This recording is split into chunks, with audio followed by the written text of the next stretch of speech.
आज का ये वीडियो त्वचा रोग से संबंधित वेबिनार का है।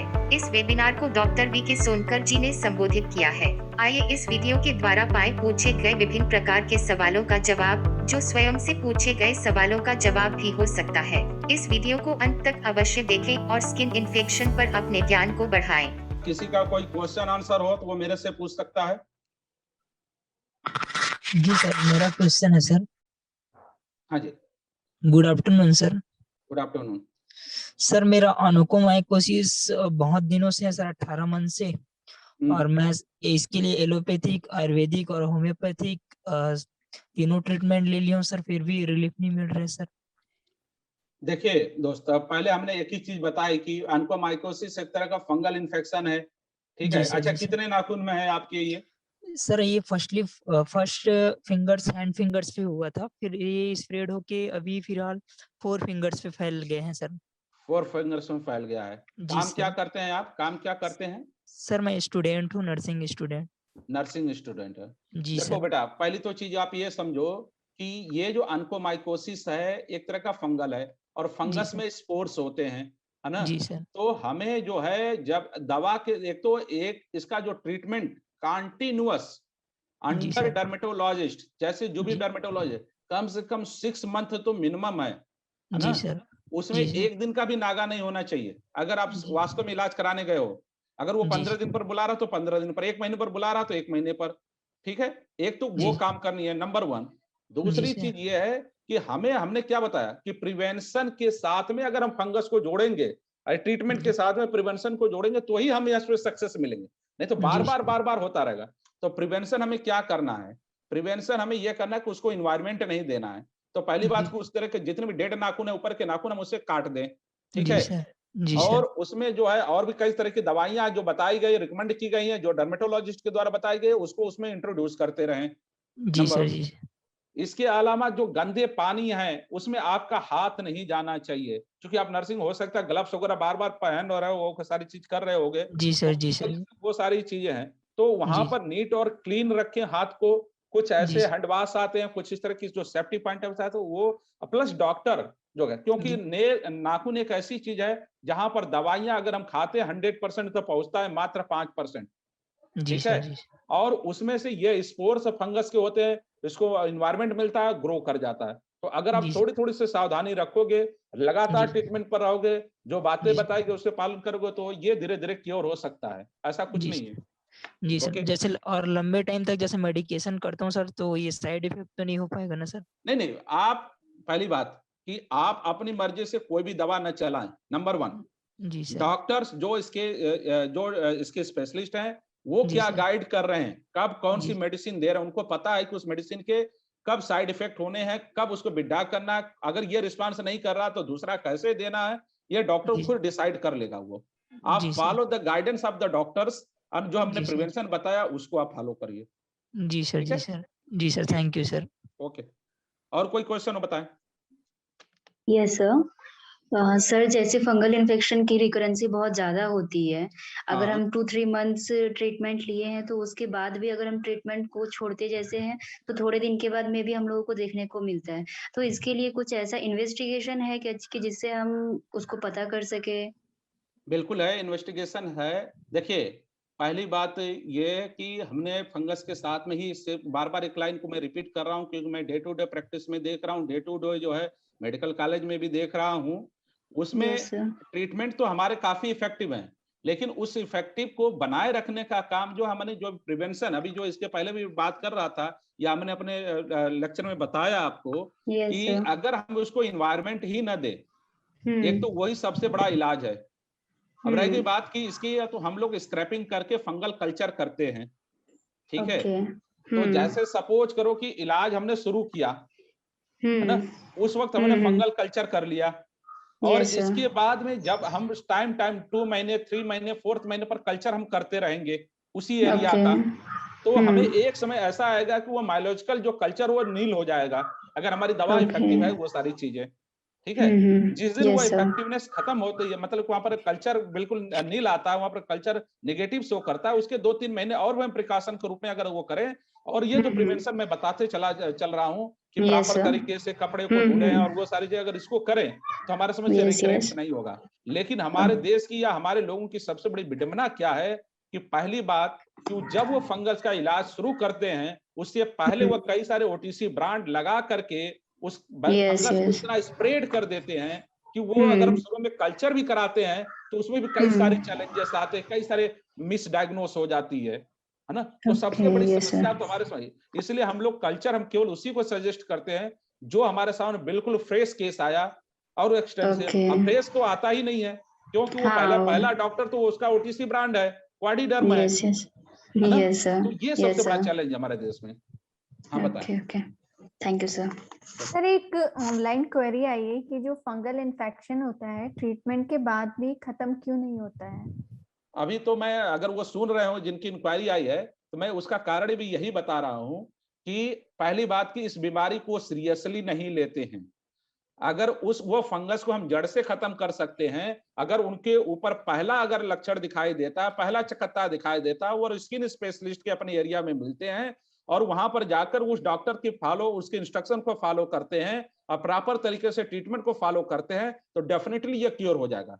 लेकिन होता क्या है हमारे समाज में कि हम तो कहते तो हैं लेकिन उसको फॉलो नहीं कर पाते हैं। क्यों जाए डॉक्टर के पास, उसकी फीस इतनी है, क्यों जा, बल्कि वो ये तो क्वाडीडर्म से ये तो एक दाद की दवा दे दो। तो that is the main point for the recurrence.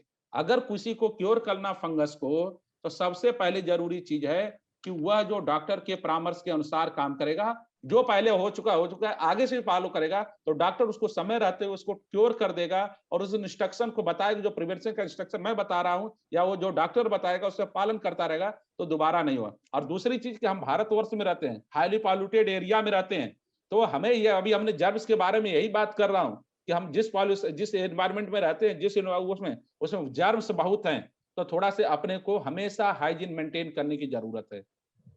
आप देखिए fungal infection very high socio economic strata में क्यों नहीं होता है, या होता है तो उसके दूसरे कारण हैं, लेकिन सबसे कॉमन क्यों मिडिल सोशियो इकोनॉमिक का लोअर सोशियो इकोनॉमिक होता है, तो उसका यही कारण है। तो अगर वो प्रॉपर से जो हमने बताई प्रिया, अगर पालन करेगा तो कभी किसी को दिक्कत नहीं। और कोई क्वेश्चन? सर्वेश कुमार दुबे जी, अगर आप हमारे साथ हैं, आपने अपना हैंड रेज किया था तो आप डॉक्टर से क्वेश्चन पूछ लें। Sir good evening sir. जो सोराइसिस होते हैं सर, सर वो ट्रीट करने के बाद सर वो फिर से पेशेंट को फिर से दोबारा हो जा रहे हैं सर। देखिए सोरियासिस एक जो है क्रॉनिक डिजीज है और चूंकि आज का टॉपिक तो नहीं है फिर भी आपने क्वेश्चन पूछा तो मैं उसे बता देता हूं कि सोरियासिस एक क्रॉनिक डिजीज है और ऑटो इम्यून डिजीज है। जहां पर ऑटो इम्यून शब्द लग गया कि इम्यून सिस्टम ही हमारे लिए उस बीमारी को उत्पन्न कर रहा है, जो हमारी प्रतिरोधक क्षमता है।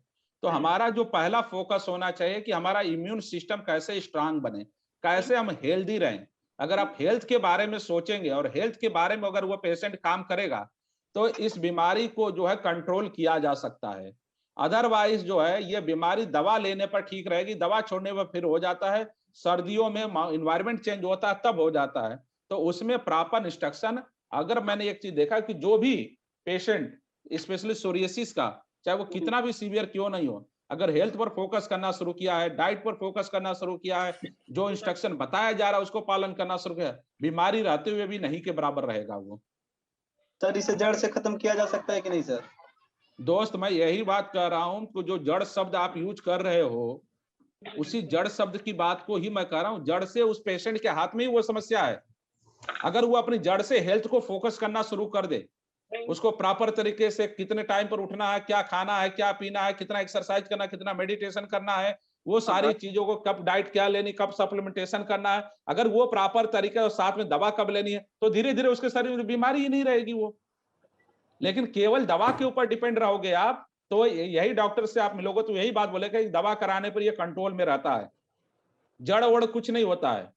जड़ क्या, आप हमने तो इन्फेक्शन की बात कर रहे हैं, इसका जड़ थोड़ी है। इसका जड़ आपका हाइजीन को मेंटेन करना है। हाइजीन मेंटेन करो, अपने आप जड़ से खत्म है। हाइजीन कल को हटा दो फिर दोबारा हावी हो जाएगा। तो जड़ शब्द ऐसा कुछ नहीं होता है। Hello sir. जी सर। हाँ सर ये क्या है कि एक पेशेंट है, उसकी बार बार फोड़ा हो जा रहा है, ये कमर के नीचे और जांघ के ऊपर, तो नहीं होता है कमर के साइड में। उम्र कितनी होगी? उम्र यही है 50 साल सर। देखिए अगर ये बार बार फोड़ा हो रहा है, ठीक है, या उसको बॉल्स बोलते हैं, उसके दो ही कारण मैंने, आपने मेरा प्रेजेंटेशन सुना होगा तो मैंने शुरू में 2 लाइन की बात बोली है कि ये इन्फेक्शन हावी कब होता है, जब हमारा जो है प्रतिरोधक क्षमता जो है या तो बाहर से या तो जो बैक्टीरिया जो जर्म्स हैं बाहर से हावी बहुत ज्यादा हो, और या तो हमारा इम्यून सिस्टम अंदर से कमजोर हो। तो 50 साल की एज में अगर बार बार हो रहा है तो उनको कोई न कोई मेटाबॉलिक सिंड्रोम, कोई न कोई क्रॉनिक बीमारी और कोई न कोई न्यूट्रिशनल डिफिशिएंसी उनके शरीर के अंदर होगा। नंबर 1, जैसे डायबिटीज हो गया, हाइपरटेंशन हो गया, लीवर की कोई समस्या है या कुछ और भी बीमारी हो सकती है जो लंबे समय से भले उनको डायग्नोस हो रही है उन्हें, लेकिन शरीर के अंदर चल रही है, तो जिसकी वजह से जो है ये इस तरह की दिक्कतें जो है इन्फेक्शन हमारे ऊपर हावी होता है। दूसरी चीज की उनका जो मतलब कि सर सफाई है, जो हाइजीन है वो सही नहीं होगा, तो जाकर के इस तरह की समस्या होगी। यही 2 कारण है बार बार होने का, अदर कोई दूसरा कारण नहीं है। वही हो रहा है, जैसे ठीक हो रहा है फिर दूसरा हो जा रहा है, ठीक हो रहा है दूसरा हो जा रहा है। मैं वही बात कर रहा हूँ, उसका 2 ही कारण है कि या तो वो पूरी तरह से हाइजीन साफ सफाई नहीं है, या तो उनका इम्यून सिस्टम उसमें कई सारी बीमारियों की वजह से कमजोर, जैसे डायबिटीज आज के डेट में हमारे देश में एपिडेमिक है, महामारी की तरह से फैली हुई है, ठीक है, 50 साल, इसलिए मैंने आपसे ये पूछा। तो कोई ना कोई कारण है जो यहाँ पर हमें, अगर हम उसको इवेल्युएट कर लेते हैं, उनको इंस्ट्रक्ट कर देंगे कि इस चीज को ऐसे ऐसे करो तो वो ठीक हो जाएगा। चलिए ठीक है। और हेलो, कोई क्वेश्चन? जी सर। हाँ बताएं। सर जी, एक पेशेंट है, उसको पैर में मस्सा है, हाँ घुटना और पंजे के ऊपर, उसकी ठीक है। वजह से बोल रहे शरीर में पूरे खुजली हो जाती, काफी सालों से इलाज चला रहे हैं अपना, करवा रहे हैं, मतलब सब कहीं से करवा चुके हैं। तो वही देखो जी, पहली बात की शरीर के ऊपर जो मस्सा बता रहे हो, हमें ये देखना पड़ेगा वो मस्सा ही है या कुछ और है, ठीक है? ठीक है सर। दूसरा क्या आपने पूछा कि उसकी वजह से शरीर में क्या हो जा रहा है? खुजली हो रही है पूरे शरीर में? खुजली नहीं खत्म होती, बता रहे हैं, एलर्जी पूरे शरीर में दाने से रहते हैं। तो मस्सा एक अलग चीज हो गई, खुजली एक अलग चीज हो गई, दोनों एक दूसरे के साथ जोड़ करके मत देखो आप। उसका एक स्पेशली इलाज होता है एलर्जी का, उसमें कारण ढूंढना पड़ेगा, उस कारण के अनुसार उसको ट्रीटमेंट देना पड़ेगा और उसको परहेज करना पड़ेगा, वो ठीक हो जाएगा। मस्सा का अगर होगा तो मस्से का एक अलग इलाज है, दोनों के एक साथ मत जोड़ो आप। ठीक है सर। और कोई क्वेश्चन किसी का? हेलो, हाँ जी सर जैसे कोई पेशेंट है, उसकी घाव चोट लगती है कोई भी, सर उसकी चोट क्योर होती है, जैसे उसके ऊपर एक निशान सा आ जाता है सर, यानी एक्स्ट्रा मान सा जाता है। हाँ, स्कार सा पड़ जाता है। जी, वो जहाँ भी लगेगी वहाँ आ जाएगा और चोट उसकी जल्दी क्योर हो जाती है। सर इसको क्या बोलेंगे, कौन सा मर्ज बोलेंगे सर, इसका क्या ट्रीटमेंट है? नहीं, आप ये कर कि जहाँ पर वो चोट लगता है वहां पर क्या होता है? एक्स्ट्रा मतलब चमड़ी आ जाती है ऊपर। अच्छा, ग्रोथ कर दे, उसको किलवाइड बोलते हैं। वो कोबनर फेनामेना होता है, उसे हाइपरट्रॉपिक स्कार या किलवाइड बोलते हैं, ठीक है। उसमें कोबनर फेना का मतलब क्या होता है कि एक जगह से हल्का सा चोट लगा तो दूसरी जगह वहां पर तो मोटी खाल बन जाएगी या उभार हो जाएगा, फिर दूसरी जगह उभार हो जाएगा, जहां चोट लगा फिर वहां उभार हो जाएगा, फिर तीसरी जगह जहां लगा उभार हो। तो इसमें तो पहले उसको सबसे बड़ा काम ये करना है कि उसको बचाना है कि उसको चोट न लगे या कम से कम चोट लगे, नंबर 1। दूसरी चीज, उसके कई सारे ट्यूब होते हैं, लेकिन मोस्ट इफेक्टिव ट्रीटमेंट जो है उस पर हम लोग उसमें खाल में 1-2 इंजेक्शन लगाते हैं जो बहुत ज्यादा इफेक्टिव है, नहीं तो क्रायो सर्जरी करते हैं, कई सारी चीजें ट्रीटमेंट है। लेकिन सबसे अगर उसको आगे नहीं बढ़ने देना है तो उसे चोट से बचाना होगा, क्योंकि ये कोबनर फेनामेना है।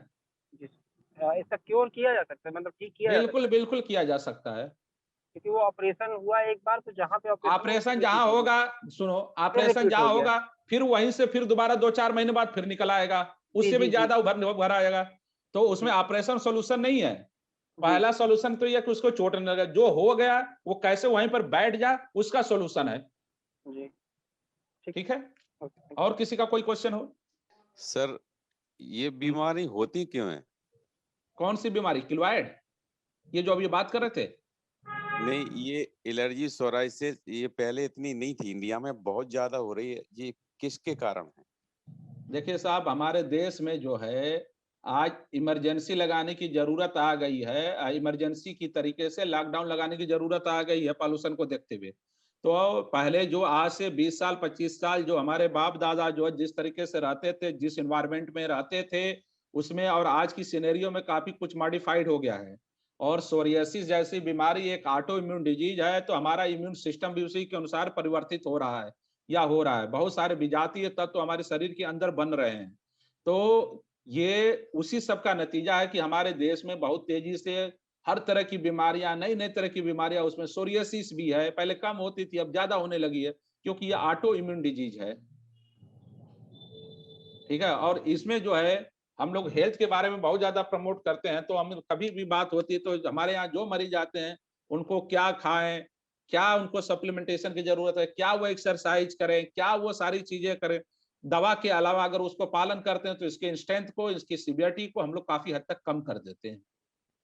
अदरवाइज ये ऑटोइम्यून डिजीज है, इसको तो एक ही नॉर्मल डॉक्टर से पूछोगे तो वो कहे भैया ये बीमारी कभी ठीक नहीं होगी, आप इलाज कराते रहो, कंट्रोल में रहेगी। जैसे डायबिटीज के बारे में लोग बोलते हैं, जैसे बीपी के बारे में लोग, जैसे अस्थमा के बारे में लोग बोलते हैं। ठीक है। सर एक और ऑनलाइन विजिटर का क्वेश्चन है कि उनको मुहासे और पोर्स की समस्या है, तो उससे कैसे मतलब निदान पा सकते हैं? देखिए, मुहासे और पोर्स की समस्या है, दूर बिल्कुल 100% हो सकता है। इसमें उनको थोड़ी सी अपनी लाइफ स्टाइल को मॉडिफाइड करने की जरूरत है, जैसे कि चेहरे पर, सर पर कोई तेल कोई क्रीम न लगाएं, अपनी स्किन टाइपिंग चेक कराएं। और इसके अलावा स्किन टाइपिंग के अलावा जो है अगर हो चुका है मुहासे बार बार रिकर भी हो रहा है, तो हम उसे जो है प्रॉपर तरीके से उसके जो डर्मेटोलॉजिस्ट उसका ट्रीटमेंट प्रॉपर लें। फिर वो ठीक होने के बाद जो इंस्ट्रक्शन बता रहा है उसको। हाँ, इसमें एक चीज जरूर करें कि हाई ग्लाइसेमिक इंडेक्स फूड को अवॉइड करें, जैसे तली भुनी चीजें हो गया, बर्गर हो गया, पिज्जा हो गया, इन सारे ओटीसी ब्रांड जो मार्केट में अवेलेबल है, फालतू की जो ब्रांड है जो एडवर्टाइज पर मिलते हैं, उनको अवॉइड करें। ये कुछ चीजें हैं जो उसको अवॉइड करेंगे प्लस ट्रीटमेंट करेंगे तो ठीक रहेंगे, ऐसा कुछ नहीं है। तो एक्सक्यूज मी सर। हाँ सर ये मेरे भैया हैं, ये मेरे भैया पहले फंगल इन्फेक्शन हुआ था फेस पे। उसके बाद इनका प्रॉब्लम ये है, मतलब इनका चीफ कंप्लेन ये आ रहा है कि मेरा फेस ड्राई ड्राई सा है और ये थोड़ा वाइटिस वाइटिस दिखता है सर, इस टाइप। हाँ, दिख रहा है, मेरे को दिख रहा है। तो जी जो ड्राई अब फंगस है या ठीक हो गया वो ठीक हो गया सर। तो एक सिंपल से कुछ नहीं, इसमें जो है अभी चूंकि मौसम भी उस तरीके से चल रहा है ना, तो इसमें एक मॉइस्चराइजर जो है प्रॉपर अच्छे क्वांटिटी का, आप कभी मेरे से कंसल्ट में बता दूंगा, उसे आप यूज करा देना है ना। और अपना केयर करें, चूंकि ड्राइनेस की वजह से होता है। पानी प्रॉपर तरीके से इसमें भी 3-4 लीटर पीते रहें, अपने को थोड़ा से सर सफाई रखें, ऐसा कुछ नहीं, ठीक हो जाएगी। कोई बहुत उसके बाद ड्राइनेस आ जाती है, एक नॉर्मली नहीं हो तो कोकोनट ऑयल, अगर शुद्ध कोकोनट ऑयल मिल जाए तो वो लगाएं, या तो ग्लिसरीन और पानी मिलाकर हल्का सा लगा ले तो भी चपका, नहीं तो एक अच्छा मॉइस्चराइजर मैं जो है बता दूंगा वो यूज कर लेंगे। ठीक है जी ठीक है। और कोई क्वेश्चन हो किसी का बताओ। हेलो। हाँ जी। सर एक प्रॉब्लम है सर हमारे बाबा जी को। सर थोड़ा ये देखिएगा सर, इनको पैर में सर दिक्कत है। दिख रहा है, बताइए सर। ऐसे ही पूरे मतलब दोनों पैर में है सर इनको। क्या दिक्कत होती है बाबा को? सर आज के 10-15 साल पहले इन्होंने एक गंदा मोजा पहन लिया था सर जी, और फिर सर उसी से इन्फेक्शन हुआ था सर। एक ऐसे नॉर्मल डॉक्टर से इन्होंने दवाई की सर, वो सही हो गया है सर, लेकिन ये जो इनका दाग है ये अभी भी बना हुआ है सर। तो ये कोई ऐसा इलाज है? खुजली होती है इसमें? नहीं सर, अब कुछ नहीं होता, अब सही हो गया, केवल दाग पड़ा हुआ है। केवल एक इमोलिएंट जो है, एक मॉइस्चराइजर, एक बेनुसिया क्रीम करके आती है, उसे लगाइए प्रॉपर तरीके से, वो धीरे धीरे नॉर्मलाइज हो जाएगा 2-4-5 महीने में, ऐसा कुछ नहीं है।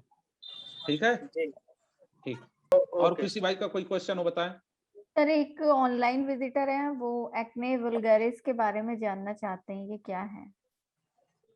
देखिए, पहली बात हमने बताया तो कि एक्ने वल्गैरिस जो है एक तरह का जो है टीन एज में होने वाली समस्या है, जिसे मुहासे बोलते हैं।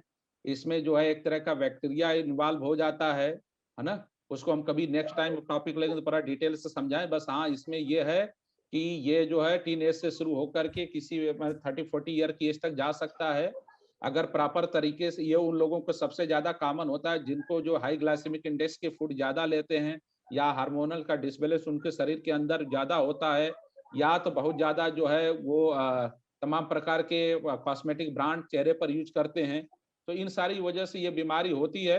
इन सारी चीजों को अवॉइड करें, प्रॉपर डॉक्टर से कंसल्ट करें, ठीक हो जाएगा। 3 to 4 मंथ टाइम लगता है, ठीक हो जाता है।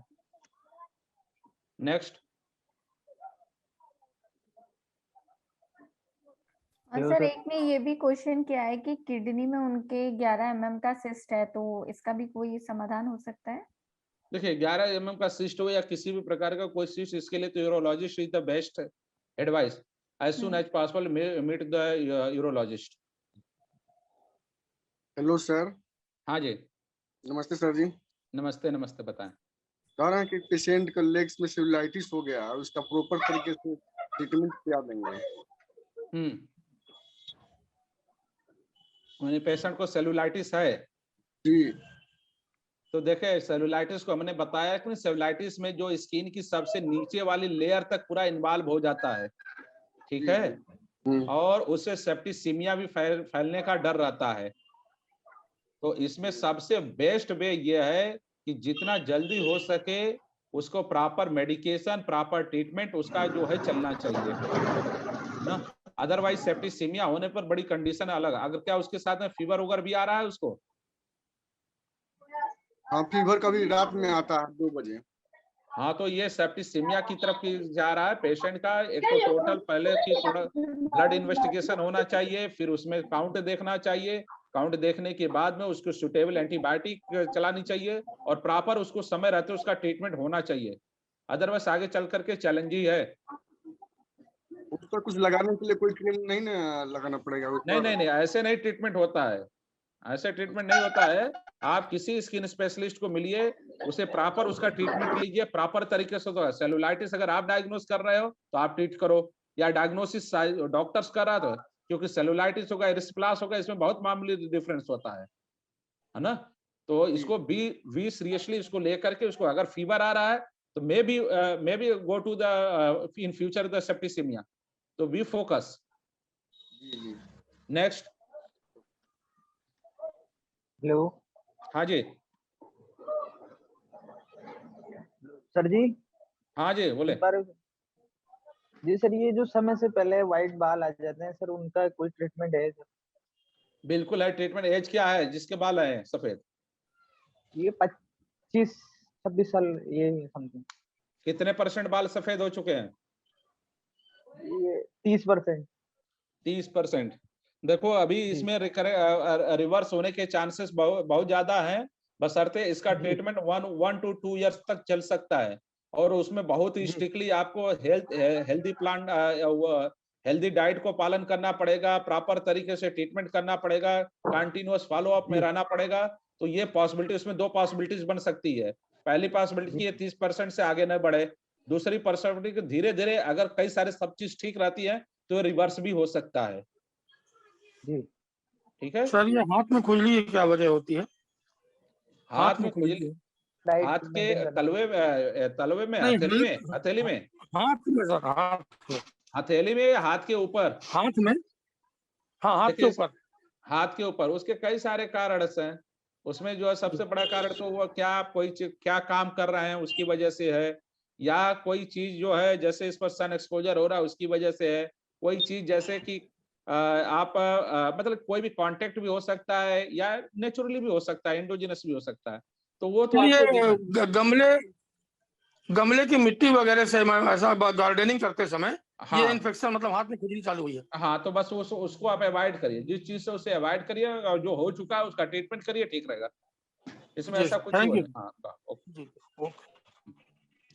सर एक क्वेश्चन है, उनको हेयर फॉल की समस्या है तो उसके लिए क्या कर सकते हैं? देखिए हेयर फॉल की समस्या है तो हेयर फॉल की समस्या में तो सबसे बड़ी चीज ये है कि हमें ये देखना पड़ेगा कि हेयर फॉल किस तरीके का, किस टाइप का। कई सारे हेयर फॉल होते हैं, मेल है कि फीमेल है, पहले तो हमें ये पता करना है। दूसरी चीज ये है कि क्या मिनिचराइजेशन, क्या बाल आगे से पूरे जा रहे हैं या सडनली 2, 4, 10 बाल हाथ में टूट करके आ रहे हैं। तो एक तो उसका हमें पूरा प्रॉपर डायग्नोसिस है, हाँ इसका फुली ट्रीटमेंट है प्रॉपर तरीके से। अगर वो पेशेंट उस चीज को पालन करेगा तो ठीक हो सकता है, 100% टेरोजन इन्फीमा होगा तो भी ठीक हो जाएगा। अगर बाल सडनली मेल पैटर्न बाल तो उसके भी तरीके हैं, कई सारी ऐसी सुविधाएं आज की डेट में साइंस ने डेवलप कर ली है कि ट्रीटमेंट तो है, 100% है ट्रीटमेंट, इसमें 100% हम लोग नहीं बोलते, लेकिन हाँ ये है कि मैक्सिमम ट्रीटमेंट है, अगर वो फॉलो करेगा तो उसको रिजल्ट जरूर मिलेगा। Next,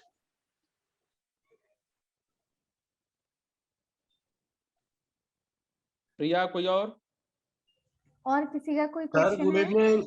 good evening sir actually मेरा ये क्वेश्चन था, थोड़ा सा टॉपिक से अलग है। बताएं। Actually is there any effective treatment for vitiligo?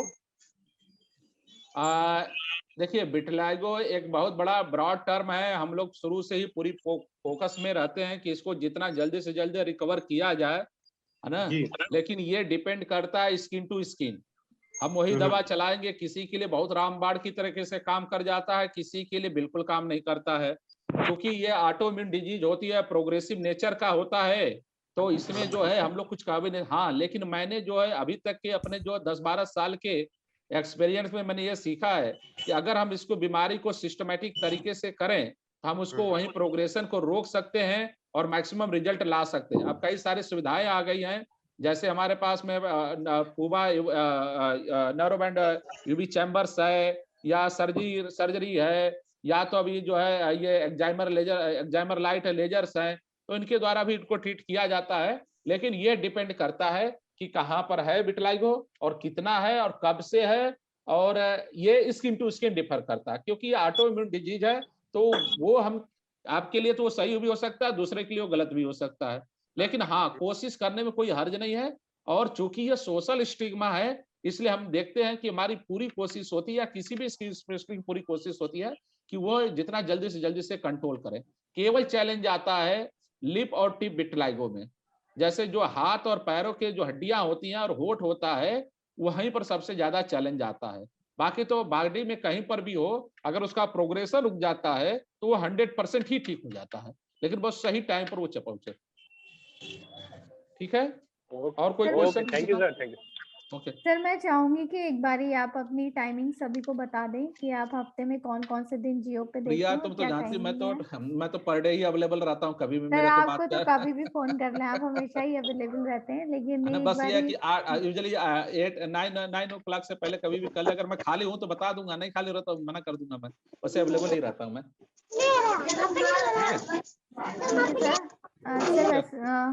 Sir बहुत बहुत धन्यवाद, इतनी महत्वपूर्ण जानकारी आपने साझा की है। और जैसा कि आप सभी ने सुना, सर हमारे साथ हमेशा ही अवेलेबल रहते हैं, आप कभी भी ओपीडी डाल के उनसे परामर्श ले सकते हैं।